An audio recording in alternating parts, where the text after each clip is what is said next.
అందరికీ నమస్తే. అందరు మంచిగున్నారా? ఈశ్వరప్ప హోమియో క్లినిక్ సమర్పించు ధూమ్ధామ్ ముచ్చట. ఇక ముచ్చట్లు షురూ చేద్దాం. నిజంగా మన పత్తి రైతులది గోస్ అంటే గోసనే. అసలు అటు సెంటర్ సర్కార్ వాళ్ళు ఇటు మన తెలంగాణ సర్కార్ వాళ్ళు వెన్నుపోటు ఓడిచినట్టే చేసినట్టే ఏంది? గోస్ అంటే గోసే, మోసం అంటే మోసమే. ఈ సర్కారు వాళ్ళు చేయబట్టి పత్తి రైతులు బాల్మీటికి పానాలు తీసుకుంటారు. అగో వాళ్ళకు ఇమ్మతి ఇచ్చేటందుకు, వాళ్ళ బాధ ఆడుచుకునేటందుకు బీఆర్ఎస్ పార్టీ మళ్ళా రోడ్డు మీదకి వచ్చింది. పత్తి రైతులను కలుసుకున్నది. పారి మనం కూడా పోదాం. నిజంగా పత్తి రైతులది హరిగోస్ అంటే హరిగోస్ అని నొల్ల. అసలు ఏంది అవస్థ?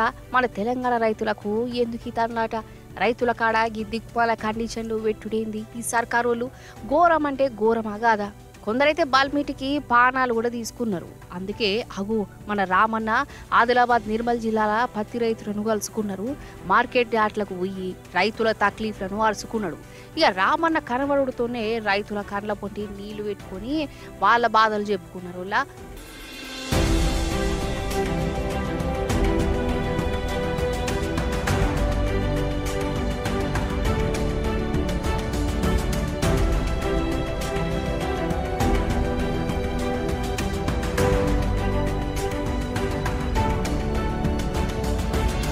రైతులకు జరుగుతున్న మోసం ఏంది?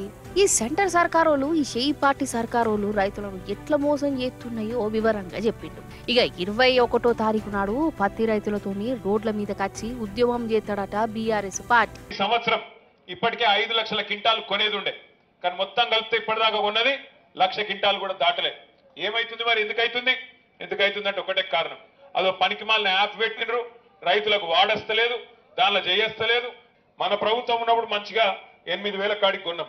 ఇవాళ నిజానికి ధర ఇవ్వాల్సింది 8,100, కానీ ఎంత ఇస్తున్నారు? బయట ప్రైవేట్లు అమ్ముకుంటే 5,900, 6,000, 6,200 ఎక్కువ వస్తున్నది. అంటే దగ్గర ఒక్కొక్క రైతుకు 1,200 నుంచి 1,400 దాకా నష్టం వస్తున్నది ఒక మరి క్వింటల్ మీద. మనం వస్తున్నామని చెప్పి ఫింగర్ ప్రింట్ తీసేసిరట, మంచి పని చేసిరు. ఇంకొక పని కూడా చేసిరట, సంతోషం. 7 క్వింటాలు 10 క్వింటాలు చేసిరట, అది కూడా సంతోషం. తెలంగాణలో దగ్గర 50 లక్షల ఎకరాల్లో పత్తి పండిస్తారు. మరి 50 లక్షల ఎకరాల్లో పత్తి పండించే లక్షలాది మంది రైతన్నల మీద ప్రభుత్వానికి ప్రేమ ఉంటే క్యాబినెట్లన్నీ నిర్ణయం తీసుకొని చేయాలి వెంటనే పని. కానీ ఏం చేసారు? వాళ్ళు యాక్టింగ్ చేస్తున్నారు. మనం వీడికి వస్తున్నామని తెలుసుకొని వ్యవసాయ మంత్రి గారు ఏదో వీడియో కాన్ఫరెన్స్ పెట్టినా అంటాడు. ఎవరితో పెట్టినావు? కేంద్రంలో ఉండే ఎవరితో ఎల్లైతునో పుల్లైతోనో పెట్టిండట. బరాబర్ మీకు ఖచ్చితంగా గతంలో ఎట్లయితే 13 క్వింటాల దాకా కొందరో అది కొనేటట్టు చేయించే బాధ్యత మాది. 10 క్వింటాలు సరిపోదు, 13 అయ్యేదాకా కొట్లాడదాం, బరాబర్ దిగి రావాలి. మాయిశ్చర్ కంటెంట్ కూడా తప్పకుండా వాళ్ళు ఏదైతే ఇలా పరిమితి పెట్టినరో దాన్ని కూడా ఎత్తేసి 20 నుంచి 22 దాకా కంపల్సరీ ఒప్పుకునేటట్టు కొట్లాడదాం. ఇటు వరంగల్ జిల్లాల హరీష్ అన్న పత్తి రైతులను కలుసుకున్నాడు. యనమాముల మార్కెట్ కు పోయి అక్కడ రైతులతోని మాట్లాడిండు. వాళ్ళ బాధలు అరుచుకున్నాడు. ఈ షేయి పార్టీ ప్రభుత్వం వచ్చిన కాంచెలి రైతులు ఎట్లా తక్లీఫ్ పడుతురు కండ్లకు కట్టినట్టు వివరంగా చెప్పిండు. రేవంత్ రెడ్డి పొద్దున్న లేస్తే ఢిల్లీకి పోతాడు. నువ్వు 60 సార్లు ఢిల్లీకి పోయినావు కదా రేవంత్ రెడ్డి గారు. ఈ పత్తి రైతుల సమస్య కేంద్ర ప్రభుత్వానికి చెప్పడానికి నీకు ఓపిక లేదా? నీకు సమయం చిక్కలేదా? ఢిల్లీకి మూటలు మోయడమే తప్ప రాష్ట్రంలో పత్తి రైతుల బాధల్ని కేంద్ర ప్రభుత్వానికి చెప్పే ఓపిక నీకు లేదా? సమయం నీకు లేదా అని నేను అడుగుతా ఉన్నా. 60 సార్లు పోయినావు కదా ఢిల్లీకి. ఏం చేస్తున్నట్టు నువ్వు? బడే బైతో నీకు మంచి సంబంధాలే ఉన్నాయి కదా. మరి చోటే బై పోయి ఆ బడే బైని కలిసి ఈ పత్తి కొనండి, మా పత్తి రైతుల నిబంధనలు సవరించండి అని చెప్పాల్సిన బాధ్యత నీకు లేదా రేవంత్ రెడ్డి అని నేను అడుగుతా ఉన్నా. ఉప ఎన్నికల్లో గెలవడానికి విచ్చలవిడిగా డబ్బులు పంచినావు, కానీ పత్తి రైతులకు మద్దతు ధర ఇప్పియవా? 8,100 అమ్మాల్సిన పత్తిని 6,000కు 7,000కు అమ్ముకొని ఇలా రైతులు నష్టపోతా ఉన్నారు. ఒకవైపు అకాల వర్షాలతో పంట దిగుబడి తగ్గిపోయింది, పత్తి చేన్లన్నీ దెబ్బతిన్నాయి. ఆ పండిన పత్తి కూడా కొనే దిక్కులేక పెట్టిన పెట్టుబడి రాక ఇలా రైతులు ఆత్మహత్య చేసుకునే పరిస్థితులు ఏర్పడతా ఉన్నాయి. 8 మంది బీజేపీ ఎంపీలు గెలిచారు. ఏం చేస్తున్నారు మీరు? 8 మంది బీజేపీ ఎంపీలు కేంద్రం మీద ఒత్తిడి తేవాల్సిన బాధ్యత లేదా? పత్తి రైతులు ఆత్మహత్యలు చేసుకుంటే మీకు కనికరం లేదా అని నేను అడుగుతా ఉన్నా. మేము కేంద్ర ప్రభుత్వాన్ని కూడా డిమాండ్ చేస్తా ఉన్నాం. మీరు పెట్టిన L1, L2, L3 విధానాన్ని రద్దు చేయండి. 8 నుంచి 12% తేమ విధానాన్ని సవరించండి. అదేవిధంగా ఈ కపాస్ యాప్ను రద్దు చేయండి. రైతులకు ఎవరికి స్మార్ట్ ఫోన్లు ఉండవు.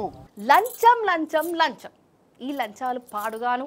పని చేయాలంటే లంచం, పని చేయకుండా ఉండాలంటే లంచం. ఈ లంచాలకు అగ్గివెట్ట. అసలు కొందరు కథ ఎట్లున్నదంటే ఈ లంచాలు తీసుకునేందుకే సర్కారు కొలువులు చేస్తున్నారు కావచ్చని అనిపిస్తున్నదిలా. ఏ ఆఫీస్కు పో లంచం లేదే పని నడుస్తలేదు. ఈ లంచగొండి మహానుభావులను మీకు చూయిస్తా పారి మరి.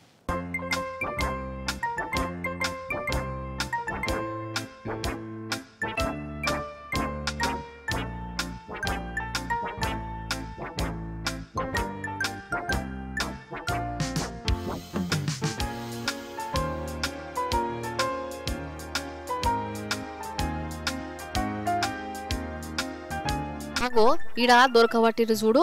దొరకబట్టింది దొంగల్ని కాదు, పోలీసునే. పోలీసు తప్పించుకొని పారిపోతుంటే ఆఫీసర్లు ఊరికి పోయి దొరకబట్టిరు.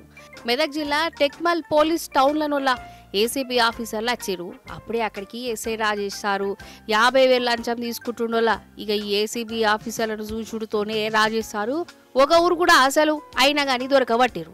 అయితే ఇట్లా దొరకబట్టుడు ఒక లెక్క, దొరికినాక ఈడ చూడురి జనాలు పటాకులుగా అల్తారు.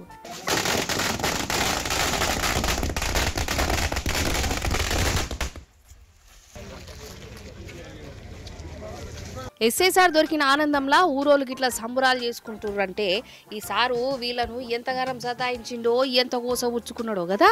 సరే ఎస్ఐ సార్ గురించి చెప్పినాక కరెంట్ ఆఫీసర్ గురించి చెప్పకుంటే ఫీల్ అవుతారు. వనపర్తి జిల్లా గోపాల్పేట కరెంట్ ఆఫీసుల ఇంజనీర్ హర్షవర్ధన్ సారు రైతు కాడికెళ్ళి 40,000 డిమాండ్ చేసిండటనుల్లా 20,000కు బేరం కుదిరింది. ఆ పైసలు తీసుకుంటుంటే అగో ఆఫీసర్లకు దొరికిండు. దొరికినాక చూడు మొక్కం ఎట్లా మార్చుకున్నాడు. మరి లంచం అడిగేటప్పుడు అనిపించలేదా కొంచెమన్నా కథ గాని?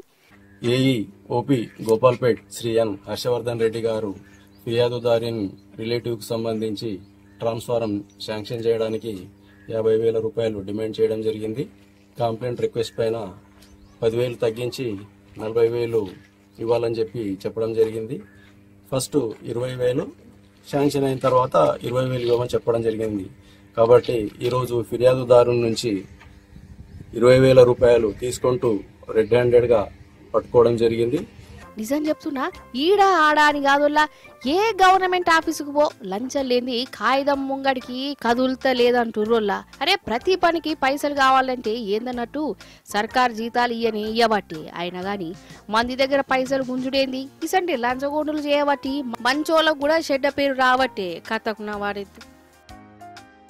నిజం చెప్తున్నా, బండో కారో కొనుడు ఒక లెక్క, వాటికి రిపేర్ రాకుండా చూసుకునుడు ఇంకో లెక్క.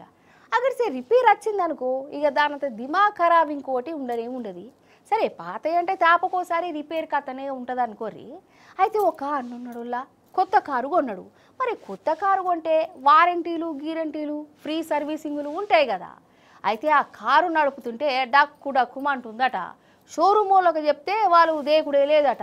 అటు ఇంకా ఏమైందో చెప్పాలనా? చెప్పుడు కాదు, చూడాలి మీరు.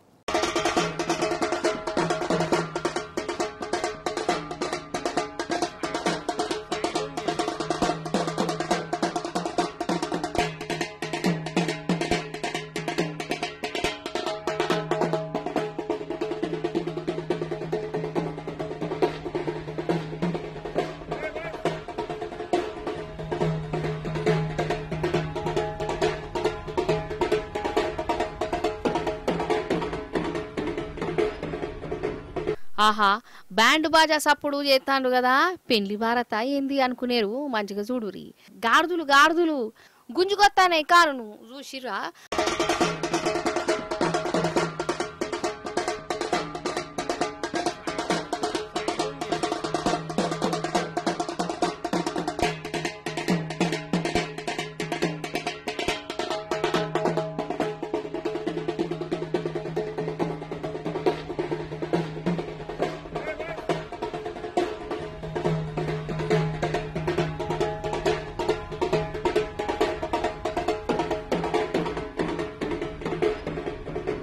అగో దాని మీదేమో ఫ్లెక్స్ పెట్టిండు కదా.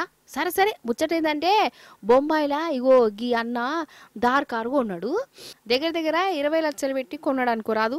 మరి 20 లక్షలు పెట్టి కొన్న కారుకు ఒక్క రోజుల్లే రిపేర్లు అయితే ఎట్లా అనిపిస్తుందో రిపేర్కి వచ్చిందట. షోరూమ్ వాళ్ళకి చెప్తే వాళ్ళు పట్టించుకునుడే లేదు. ఒక రోజు అయింది, 2 రోజులైంది, అసలు ఈయనను దేకుడే లేదట. ఖాతామీగా ఈ కారుతో ఆయనకు కోపం వచ్చింది. గిట్లా కాదు కానీ ఆ దారి కారుకే 2 గాడిదలను కట్టి ఇగో గిట్లా ఈడ్చుకొచ్చుకుంటా కార్ షోరూమ్లకు పోయిండు. ఇక గాడిదలతో వచ్చిన కారును చూసినాక షోరూమ్ వాళ్ళకు సిగ్గు అనిపించిందట, ఇజ్జత్ అనిపించింది. ఇక మొక్క మీద పెట్టుకోవాలో అర్థమే కాలే. ఇక ఒక దండం పెట్టి మీ కారును రిపేర్ చేస్తాం తీ అని చెప్పి రిపేర్ చేసిరట. అసలు ఈ కారు అయినా ఏమైనా ఉపాయం చేసిండా అసలు కదా.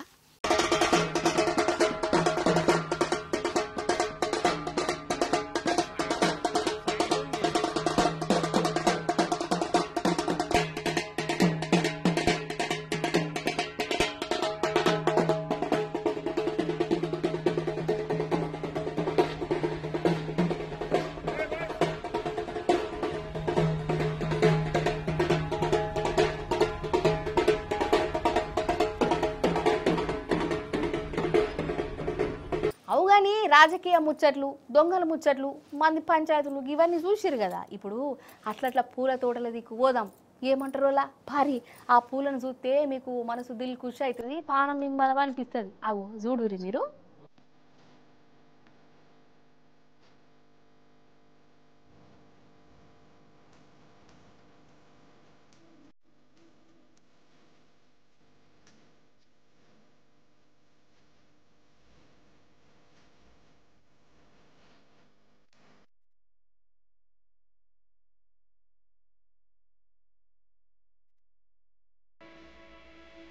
వారేవా చూసినావా పూల జాతర. ఈ సీన్ నువ్వు యాన్నో చూసినట్టు కొడతాను కదా. సినిమాలల్లా పాటలు తీసేటప్పుడు గీడికి వచ్చేది ఇతరుల్లా.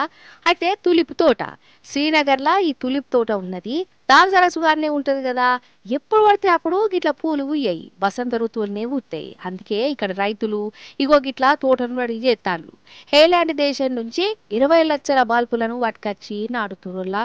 మొత్తం 70 రకాల పూలటి ఇవి. కానీ ఈ తోట ఏమన్నా ఉన్నదానల్లా చూస్తుంటే అట్టనే చూడబుద్ధి అవుతున్నది కదా.